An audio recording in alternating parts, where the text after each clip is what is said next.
Hey, hi Shaf. Hey, hi Dia. Hi Winnie. So what you're looking at? Oh, I was just reading about some situation, the current issue in Singapore. Have you guys heard about the current issue?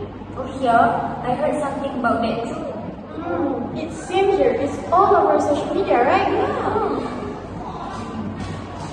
Hey everyone. Hi. So what's the topic? Yeah, I'm curious now. Oh, have you guys heard about the current issue in Singapore right now? Of course. Yeah, it's what we're doing. Actually, I just went to Singapore last Easter break. Oh, really? That's all. Yeah, I visit the National Museum of Singapore. It was so interesting to learn about their history and how the country developed. Made me appreciate their resilience even more. Singapore is a small but highly developed country in Southeast Asia, located at the southern tip of the Malay Peninsula. It became an independent nation on the 9th of August 1965. Today, Singapore is known for its modern skyline, clean environment and strong economy.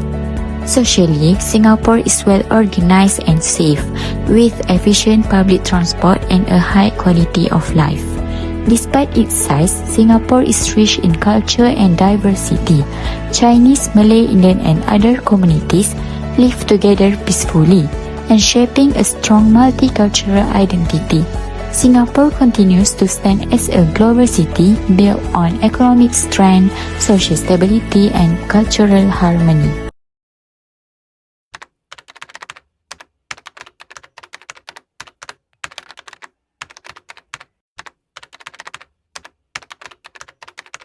You know what? I have been thinking about the spousal abuse cases in Singapore lately.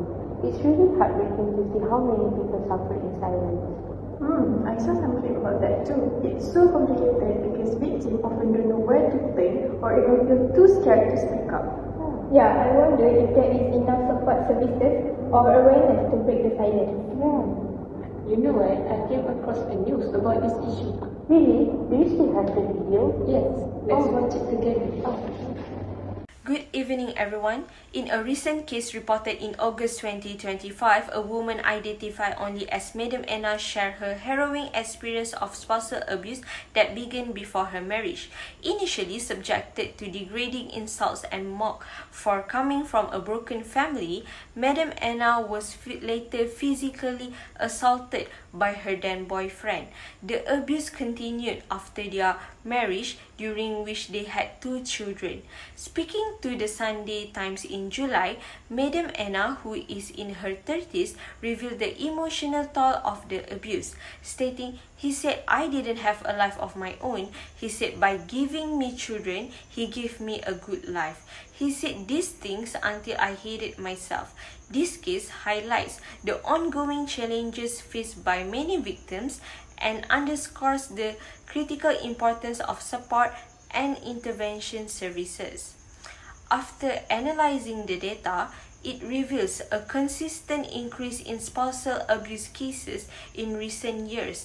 In 2023, there were 2,008 new incidents reported, marking a 15% rise from 1,741 cases in 2022. In comparison, 2021 recorded 1,632 cases. These figures are detailed in the inaugural Domestic Violence Trend report released by the Ministry of Social and Family Development on September 26. This upward trend is deeply concerning and calls for immediate action and decisive action. Experts emphasize that despite the physical and emotional harm involved, many victims remain silent and do not report the abuse. This silence often stems from a complex mix of emotions and circumstances.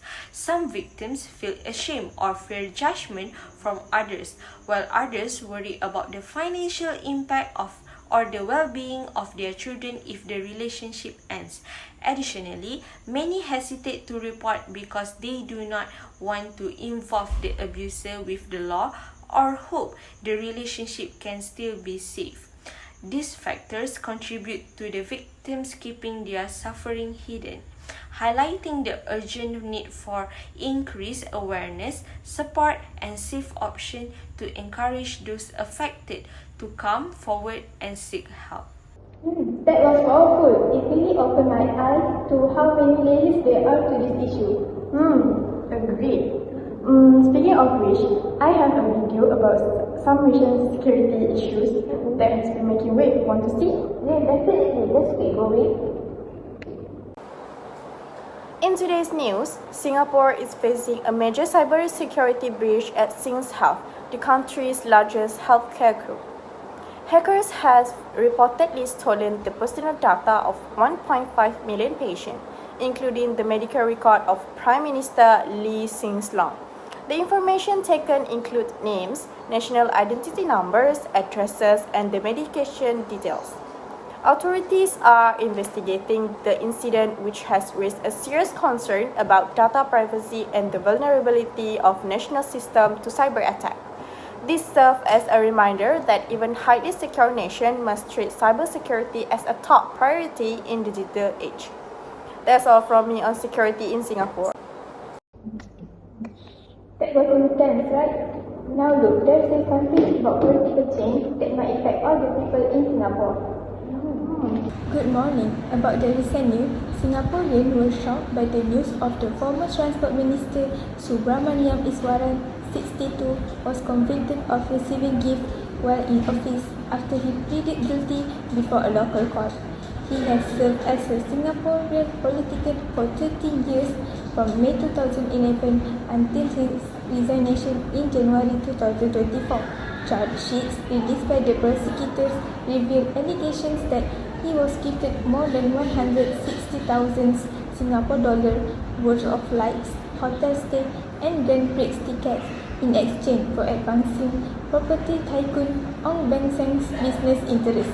He is also accused of receiving tickets to West End musical and football match.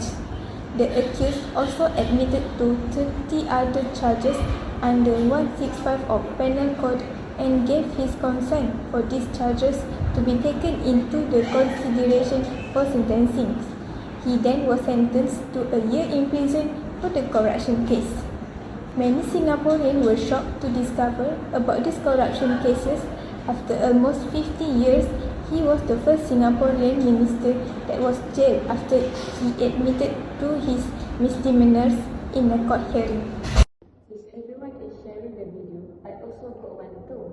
It's about the economy life that has been impacting D1AM1104A lately. Good morning everyone and welcome to our special report. Today, we'll be taking a closer look at one of the biggest economic challenges that Singapore has faced in recent years. In the early 2023, Singapore has recorded one of its highest inflation rates in more than a decade. The core inflation rate, which excludes accommodation and private transport, has reached around 5.5%. This significant rise was driven by increasing prices of food, electricity, and essential services that affecting almost every household across the nation. Following this situation, we've seen how many Singaporeans started to feel the pinch. Everyday items like rice, chicken, vegetables, and bread become noticeably more expensive. Public transport fares increased, along with electricity and water bills. For families from the middle and lower income groups, these rising costs created a real financial pressure. Economists explain that this situation not only reduced people's purchasing power, but also increased financial stress and risked widening the income gap between the rich and the poor. In response to this challenge, we've observed how the Singapore government and the Monetary Authority of Singapore must step in with several important actions. First, we should note that the must use its monetary policy to control inflation. Unlike many other countries that adjust interest rates, Singapore focuses on its exchange rate policy. This approach helped to lower the cost of imported goods such as food, oil, and raw materials. At the same time, we've seen how the government rolled out several financial supports to ease the burden on citizens. One major initiative was the Assurance Package, which provided cash payouts, GST vouchers, and utility rebates to the Singaporean households. There was also the CDC voucher scheme, which gave every household vouchers to buy groceries and food at local shops. Lower income families received additional help through USAVE rebates to cover part of the electricity, water, and gas bills. To help commuters, public transport subsidies were also increased to keep fare hikes manageable. So, the government is making a long-term solutions to make the economy become more resilient. Among these efforts is push to boost business productivity and digitalization, helping companies to keep costs low without cutting wages. Late 2024, we've been able to report that these combined efforts begin to show results. Inflation slowly eased around 3% and the economy remains stable despite global uncertainties. While the cost of living is still a concern for many, Singapore's quick and coordinated response has proven effective in protecting households and maintaining economic stability. This episode serves as a reminder that even in times of global crisis, strong financial planning and unity can help a nation to stay resilient. That's all for our special report today. Thank you for watching and stay informed. In the end, Singapore continues to show how a nation can grow stronger by protecting its people, improving its system, and adapting to new challenges. Its commitment to safety, social stability, and community values reflects a society that keeps moving forward. What we see today is the result of consistent effort and responsible leadership. That's all from us. Thank you for watching. Wow, watching all these videos really put things into perspective. So many challenges, but also so much to do, or maybe even help with.